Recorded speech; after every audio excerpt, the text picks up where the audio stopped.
Hey you guys, it's Josh Vision. I'm here to give you my Last Kingdom Season 3 Episode 2 review. This episode was just freaking incredible. So much emotion, so many things happened in this episode. We have we have Uhtred and King Alfred basically separating from one another. Mainly due to Alfred's paranoia and Alfred's obsession with having the kingdom of Wessex be protected, making sure that his son is protected, but basically forcing Uhtred into lifetime service to his son after Alfred is done. As we know, Uhtred does not like to be controlled. Uhtred wants his own freedom, and considering everything that Uhtred has done over the past several years for Alfred, you would think that Alfred would be a lot more sympathetic and a lot more open-minded and loose when it comes to that. But you can understand both men's side, of the coin.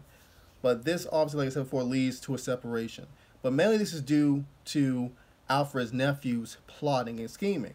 In the beginning of the episode, we see Uhtred essentially with, I believe, Hilda and Finan, his right-hand man. They exhume Uhtred's dead wife's Uhtred's ex-wife's body from the grave and give it, a pagan, burning, essentially, just burning the body and all that stuff. And we have you have Alfred's nephew watching this all go down. So he's planning and he puts up a scheme. He has the cripple priest, I believe, Godwin, essentially bait Uhtred into smacking the crap out of him. And I believe the reason why the priest Godwin went along with it was primarily due to the fact that Alfred's nephew promised that he could lay with one of the servicewomen or something like that. But essentially, Godwin keeps on egging on Uhtred. He's defending Uhtred for essentially doing something pagan by having her being burned on a pyre, but he keeps on going further and further, saying that she was a whore, she was a pagan. It was good that Uhtred rid her body, from polluting the cemetery and all that crap. Basically disrespecting her, blah blah, etc. To the point that Uhtred slapped the priest. But apparently that slap was powerful enough to kill Godwin. So at this point, Uhtred is essentially, he's hiding in his house. And Alfred's men are outside his house, while Uhtred has his men outside his house. So Hilda comes in and she tries to negotiate with Uhtred to basically calm down and try to listen to Alfred's terms. And that she's going to get Beocca to come, to further talk some sense to him. And she also tells Uhtred that he's surprised he didn't cut, the seer lady's throat by now. So Uhtred and the seer are going back and forth essentially. She's saying that Uhtred's destiny is, fate is almost at hand, and Uhtred said he didn't want this to happen. But she says, my fate and your fate, once again, is tied together. And Uhtred's like, keep on talking, I'm just going to straight up kill you. So she stops talking, but she smiles. And then we have this really good conversation between Beocca and Uhtred, in which Uhtred reminds Beocca of all the things that he's done for Alfred. And Beocca's like, he understands it, but you have to make your choice right now. And if you don't, it's going to be all out war, civil war, your men's going to die, the men you fought are going to die. And basically, make your decisions, boy. And I found that to be very interesting because, as we know with Beocca, he rarely yells at Uhtred. And we also have to remember, from basically since the beginning of the series, he was Uhtred's teacher. So when he was yelling at Uhtred, it wasn't just yelling at the man. He was yelling, he was kind of reprimanding Uhtred like the child that he was teaching before Uhtred was eventually taken away by the Danes, so on and so forth, for his protection, So we have Uhtred speak with Alfred, like I mentioned before. Both sides have their opinion on the matter. But Alfred's at this point, he's really acting kind of diggish. Uhtred's trying to say to Alfred, I understand where you're coming from, but please, you know how I am. I've helped you many times. I've been your right-hand man. Just let me free. Do not let me pledge an oath to this boy. That's basically going to be the rest of my life. And then you have Alfred saying, begging doesn't suit you. Just utter disrespect and trying to use dominance against this guy who's been helping him for years. So at this point, Uhtred is like, screw this. He basically grabs hold of Alfred, has a knife to his throat, and he basically tells the guards to let the door open and make sure no harm comes to him or he'll kill the king. So he talks to Alfred once again, saying, listen, I've done all this for you. And then you have Alfred once again talking crap, saying, you know, your pagans are a lie, Valhalla's a lie, you know, be your piece of ish, whatever. And then we see Uhtred give Alfred the serious thing he needed. He need him right in the gut, and I think he slapped him or he punched him right after that. And basically let him know, listen, you brought this on yourself. I'm going to watch and be responsible for Wessex burning down to pieces.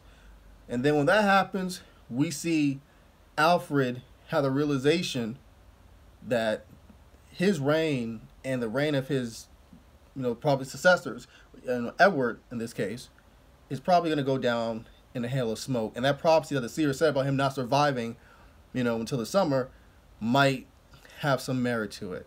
So after that, we have Alfred basically tell his men to go find and kill Uhtred. And he tells everybody to bounce, leave. And then once again, the realization sinks in as we see him crying, you know, while he's alone on his throne. So we see Uhtred running away. We see him be able to escape, you know, the king's lair essentially. And him and his men are on their way basically towards the north, I believe, or to Durham, I believe, or Durham, or I think it's Dunham, I believe, something like that. And they're on their way to go see Ragnar and Brida. So during this trip, Uhtred gets very, very sick. And before he gets sick, he's speaking to the seer once again, and she says, listen, we can either be enemies or lovers. I told you about your wife. I didn't wish upon her, but I saw it happening. And that they are the perfect couple, and that together they can destroy Alfred and take over. And basically she says that Bloodhair, oh, my ex-boyfriend, oh, he's nothing. He's nothing. He's not you. You are better than him. That's another reason for us to be together. So she's basically playing this game. You know, you can tell she's being kind of genuine, but she's kind of creepy. So after this, Uhtred gets sick. He's saying that it's because of the curse you put on him. So we see him basically put on a cart, and he has these visions of a past character. I believe his name was Leofric, who Uhtred had a great friendship, but also a great personal rivalry with. And he's basically haunting Uhtred, saying that you're a traitor, you're a coward, you're fighting against your rightful king, Alfred. And that since you're a traitor, you know what I mean, fight me. And Uhtred's like, fight you? Dude, you're freaking dead. He's like, I am a Saxon. I am of Alfred's, you know, people. So you're fighting me.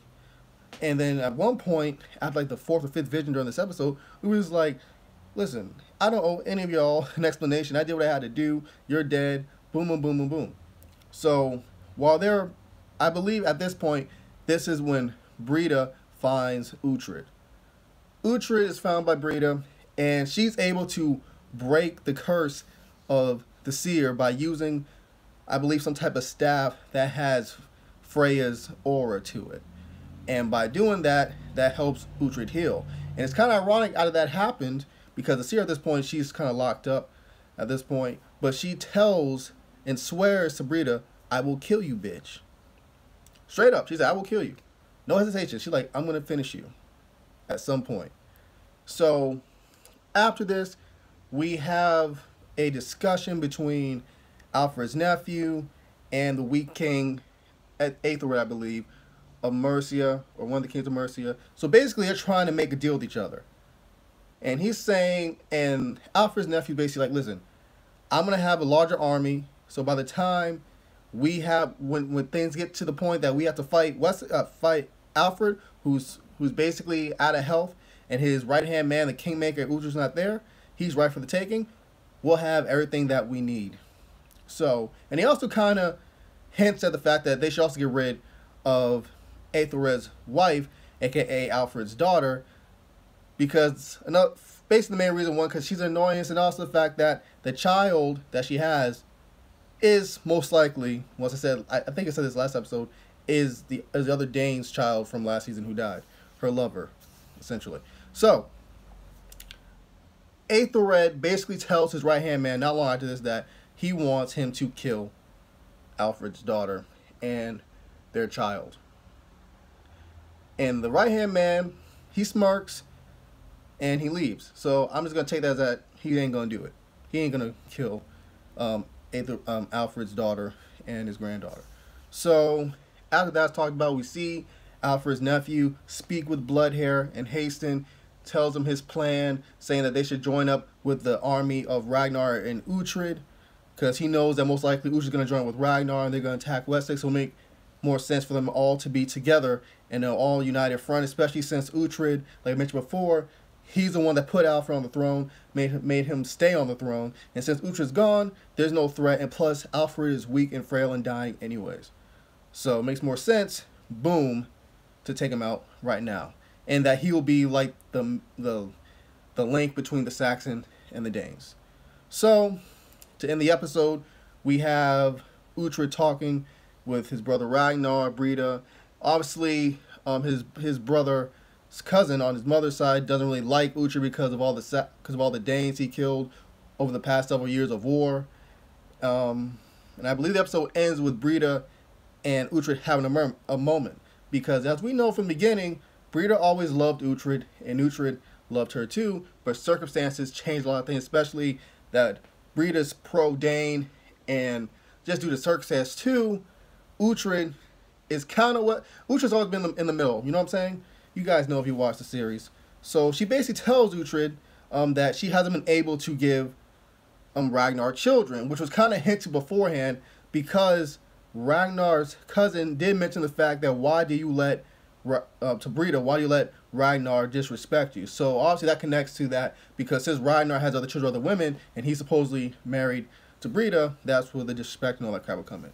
So eventually, she basically tells Uhtred that she considers Ragnar like a child to her, like the replacement, all that stuff, and her husband, and also the fact that if Uhtred tries to screw them, that she will kill Uhtred no matter how much she cares about him, and that he has to make a choice, and that he has to right his wrongs by killing Alfred. So that's how the episode ends.